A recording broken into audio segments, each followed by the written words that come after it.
Саботно издание на вестите во 12:30. Добар ден, еве што ќе гледате.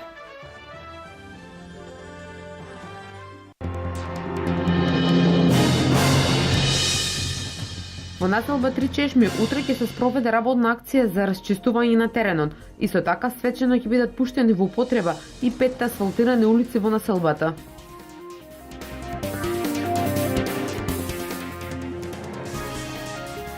Локализиран пожарот што вчера попладнето изби во стамбен објект во центарот на Македонска каменица. Причините за настанување на пожарот се уште не се утврдени.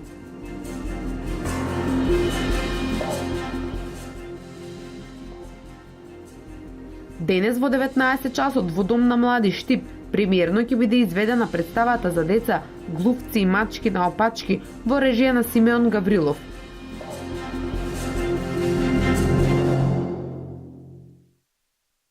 Во Штипската населба Три чешми утре ќе се спроведе работна акција за чистење на населбата. Акцијата ја организира јавното предпријатие ИСР во соработка со жителите од оваа населба во период од 8 до 16 часот. За таа цел од општината апелираат што помасовно присуство и ангажираност на жителите во работната акција и расчистување на теренот. Исто така, утре во 10 часот во присуство на градоначалникот на општина Штип, примариус магистр Илчо Захариев, ќе бидат свечено пуштени во употреба 5 асфалтирани улици.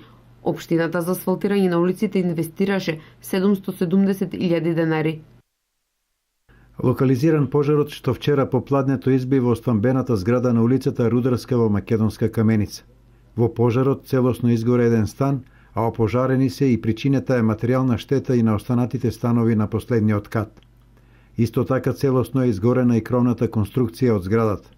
Повредени во овој голем пожар за среќа нема, благодарение на присебноста и брзата евакуација на станарите од стамбениот објект. Според неофицијални информации, до пожарот дошло поради неисправна електрична инсталација. Во гасењето на пожарот учествувале 7 пожарникари од противпожарната единица од Македонска каменица, на кои им се придружили и пожарникари од Делчево, Виница и Кочани. По детални информации, надлежните најавуваат по извршување на увидот кој е во тек. На денешната пета форумска сесија ќе вршиме презентација на програмите кои што влегуваат во буџетот за 2016 година.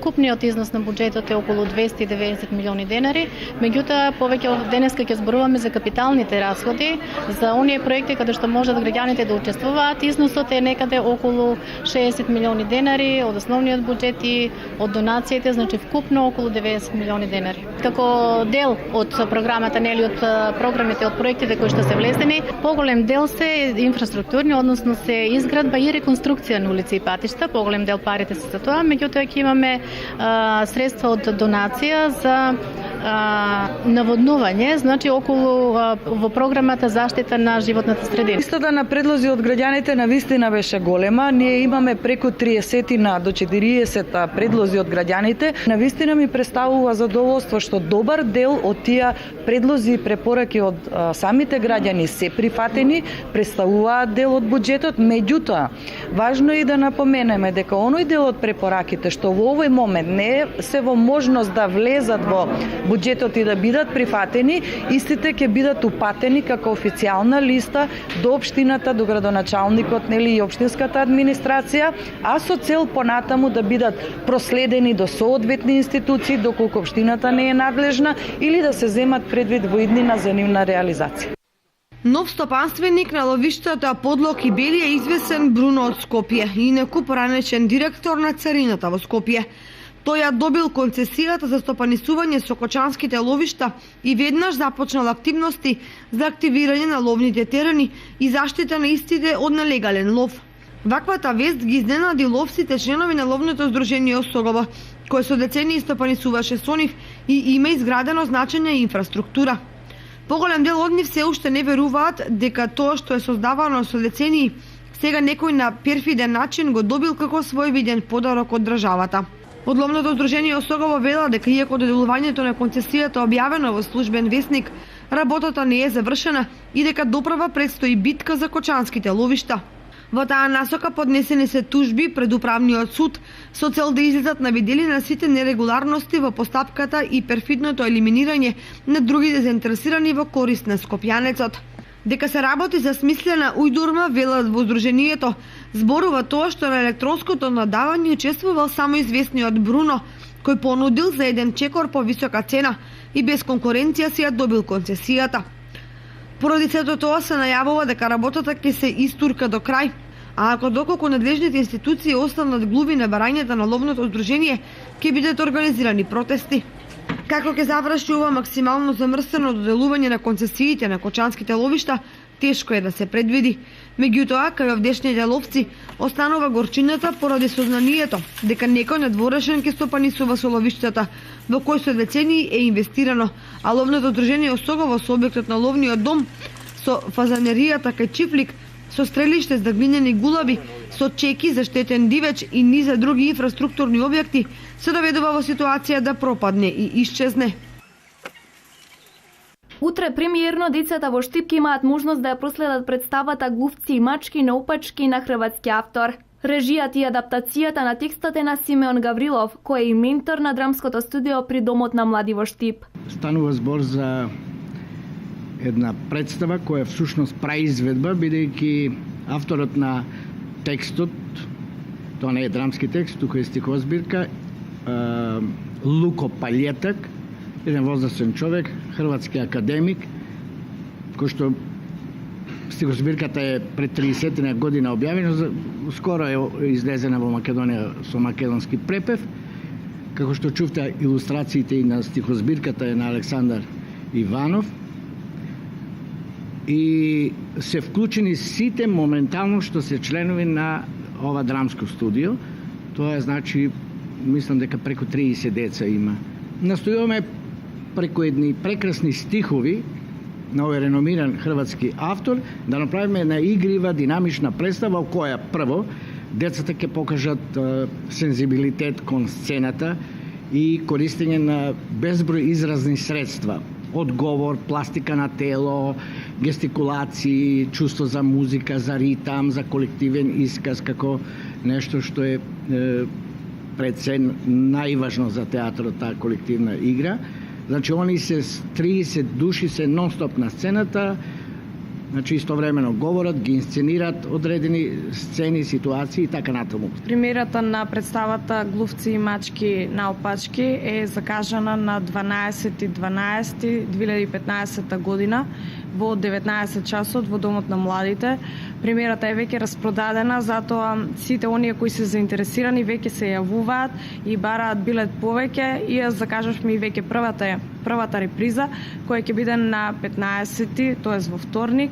Цената на билетот е 50 денари. Сепак, ова е можност родителите и децата да поминуваат квалитетно време заедно и во исто време да присуствуваат на вакви културни настани, да се инспирираат, мотивираат и приклучат во вакви групни настани.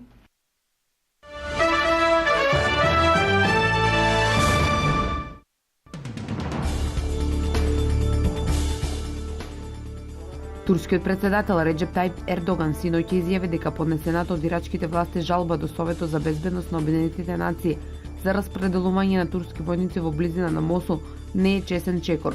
Тие може да се обратат до Советот за безбедност на Обединетите нации. Тоа е нивно право, но не е чесно, изјави Ердоган во интервју за телевизијата Ал Џезира. Багдад претходно побара од Советот за безбедност на Обединетите нации да изврши притисок врз Турција за повлекување на војниците од камп во близина на контролираниот од Исламска држава ирачки град Мосул. Ирачкиот представник на Обединетите нации Мохамед Ал Алкин врачи писмо до американската амбасадорка Саманта Пауер во својство на председател на Советот во месец декември за да го проследи до останатите 14 членови. Саманта Пауер ја потврди позицијата на САД дека секој распоредување на војска во Ирак треба да биде во согласност со ирачката влада и по малезијски авион, откако излегоа најнови информации дека тој најверојатно мистериозно останал без струја, поради што летел се додека не останал. Најверојатно е решена мистеријата за исчезнатиот малезијски авион, откако излегоа најнови информации дека тој најверојатно мистериозно останал без струја, поради што летел се додека не останал без гориво, пишува Daily Express. Според извештај на Австралиското биро за транспорт, главните системи на авионот заедно со системите за комуникација и известување откажале, поради што авионот со часови летел додека не останал без гориво, а потоа се урнал во океанот. Пилотите се труделе да се спасат од очајната ситуација.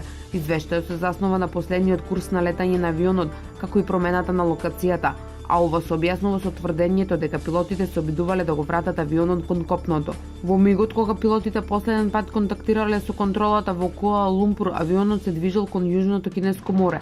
За сега местото на уривање е само шпекулација, а единствен знак од авионот по уривањето беше парчето од крилото што беше откриено на брегу на островот Ла Реунион во близина на Мадагаскар.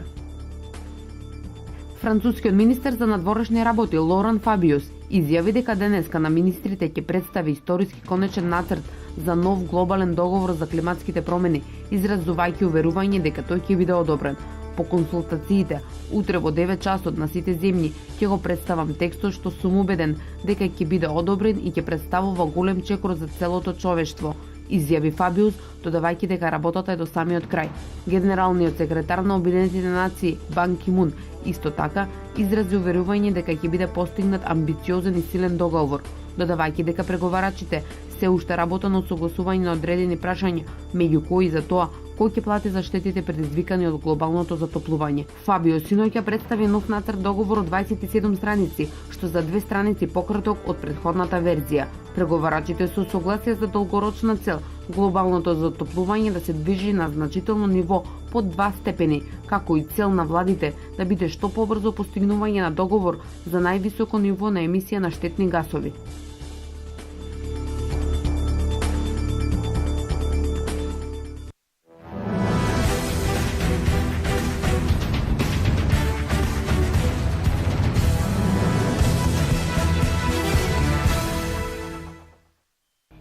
На покана од одделот за спорт на Софискиот универзитет Свети Климент Охридски, група студенти спортисти од Универзитетот Гоце Делчев од Штип, предводени од наставници по спорт и рекреација Ване Барбареев, Љупче Нехтенин и доцент доктор Билјана Попеска, беа дел од прославата на патрониот празник на Софискиот универзитет.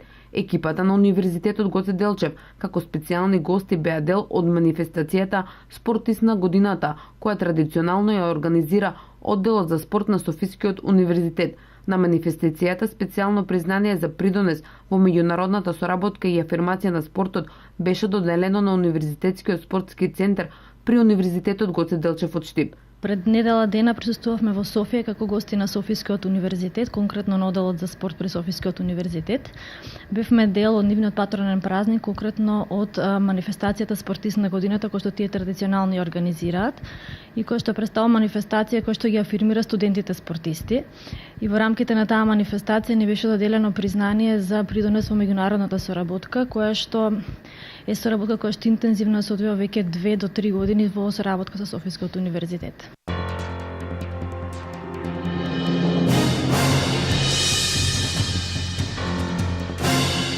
Ова е се во првото информативно издание. Повеќе за денешните настани гледајте во Дневникот во 16:30.